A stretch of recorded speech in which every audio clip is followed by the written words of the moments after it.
Pag binigyan ka ng confidential fund, ang liquidation yan, madali lang. Madali lang kasi walang mga resibo yan. Acknowledgement receipt lang yan, walang mga official receipt. Pero, mas garapal pa ang ginawa na Sara. Nag-imbento ng mga pangalan. Imaginin mo Mary Grace Piatos, Kokoy Villamin.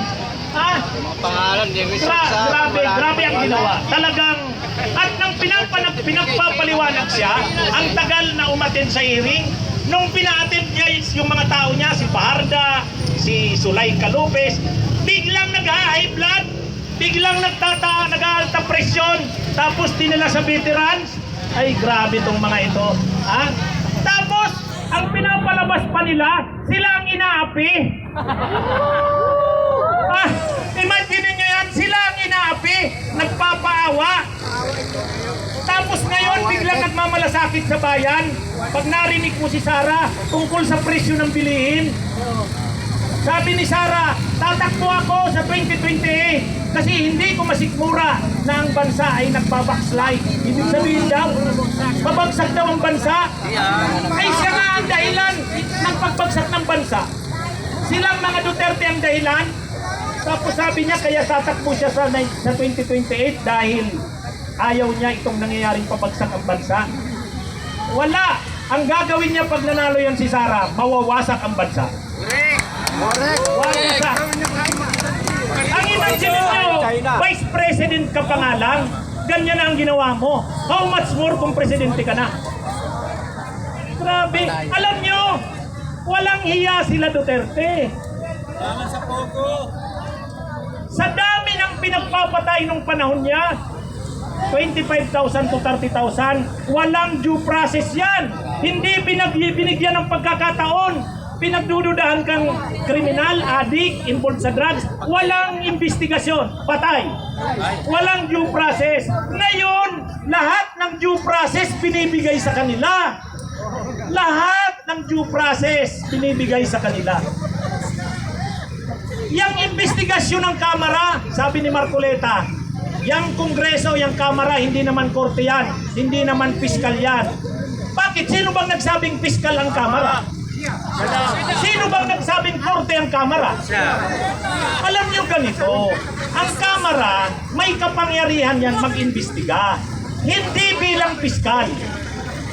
Kumbaga, may gagawin silang mga batas, may mga nangyayari sa Pilipinas, gusto nilang imbestigahan. Kasi, sa investigasyon na yan, maaaring ang mga batas amyendahan o kaya makagawa ng bagong batas. Yan ang investigation in aid of legislation. Ngayon, sa panahon ng investigasyon mo in aid of legislation, may lumitaw na matitinding mga krimen, anong gagawin mo? I-refer mo sa DOJ. I-refer mo sa iba para yung DOJ na ang magsampa ng mga kaso. May mali ba doon? Wala. Alam nga naman na ikaw, Kamara, nag-iimbestiga ka, nakakuha ka ng mga ebidensya ng mga katiwalian, korupsyon, alam nga namang hindi mo yun na-aksyonan. Siyempre, ang gagawin mo, ipapasa mo yan sa kinaukulan, DOJ. So, ang DOJ, mag-iimbestiga yan. Ngayon, ang mga grupo ng mga civil society, ang tayo na mamamayan, nakita natin yung garapalang katiwalian ni Sara, korupsyon. Anong ginawa? Nag-file tayo ng impeachment complaint. Kasi kahit naman civilian, pwedeng mag-file ng impeachment complaint. Parang kung sa kasong criminal complaint pa lang yan. Kung sa nagsampa ka pa lang ng reklamo sa piskaliya. Sino ngayon ang piskaliyang sinampaan mo? Kamara. Hindi. Ang Kamara, yan yung DOJ. Kaya nga pag-aaralan ng Kamara, yung sinampang reklamo ng tao laban kay Sara, kung mayroon bang parang probable cause. Pag nagsabi ang Kamarang mayroon ngang basihan ito, kailangan natin itong isampa sa korte. Saan nga yung korte isasampa? Sa Senado! Kaya yung Senado ang korte. Ang magiging prosecutor yung Kamara. Tayo ang complainant. Sino ba ang complainant? Tayo!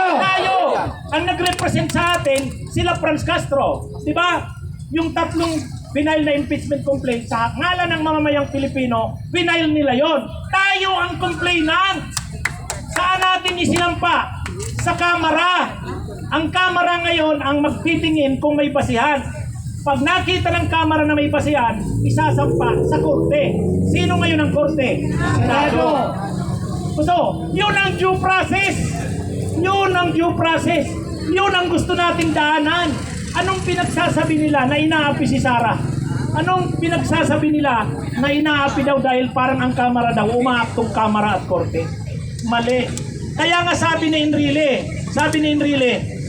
ano ba itong iglesia? Hindi nila pwedeng bawalan ang impeachment kasi constitutional right yan at constitutional process yan. Diba? Kapag hindi inaksyonan ng Kamara yan, at kapag ang gobyerno, mga nakaupo sa gobyerno, hindi inaksyonan yan, lumalabas na parang natakot. Parang hawak sa liig ngayon ang mga kongresista. Pagka ganyan ang nangyari, dangerous precedent. Hindi maganda yan. Kasi ibig sabihin, kaya na palang takutin ng isang sekta na relihiyon kapag nagrally sila. Hindi maganda yan sa demokrasya. Yes. Diba? Kaya sabi ni Enrile, 101 years old na yata si Enrile. Dito lumabas yung kanyang wisdom. Kaya nga sabi ni PBBM, one of the greatest legal thinkers si Enrile. Tama yung sinabi niya. Diba sangayon si PBBM? Sabi ni PBBM, sangayon kami sa sinabi ni Enrile. Dangerous precedent yan. Kasi kung ganyan pala, di ang Romano Katoliko, pag may gusto pala, mag-rally na lang. Yes. 85 Hindi million. tama yung ganun. Pagulungin ang proseso. Kahit tayong mamamayan, ano tayo, gusto natin gumulong ang proseso, di ba? Ngayon, kung sa tingin nila, walang basihan ng mga akusasyon sa kanila, diidepensa nila ang sarili nila. Di ba? Sa impeachment court, karamihan pa naman ng senador, kanila. Paano mo masasabing inaapi sila? Pwede naman siyang kumuha ng pinakamagagaling na abogado, si Sara, di ba? Ang kailangan dito, gumulong, pagulungin. Kasi, kapag hindi natin na-impeach si Sara, anong klaseng bansa na tayo? Tandaan nyo sa South Korea, yung presidente doon, nagdeklara lang ng martial law. Ngayon, hindi niya nakonsulta yung parliament niya, ng presidente. Kinaumaga, nagrally yung mga tao sa kayong parlamento. Ang ginawa ng presidente, binawi yung martial law. Pero hindi na kontento ang mga tao sa kayong parlamento. Inimpeach siya. Sa ganun lang na bagay, inimpeach ang presidente. Sa Pilipinas pa na ang vice president nagnanakaw ng garapalan sa pera ng bayan. Papalampasin natin, anong klaseng bansa tayo? Diba? Ang tawag dyan, impunity. Alam nyo, ang term na impunity, ginawa ni Duterte sa AGK, impunity. Yung pagnanakaw ni Sara, impunity. Labanan natin ang impunity.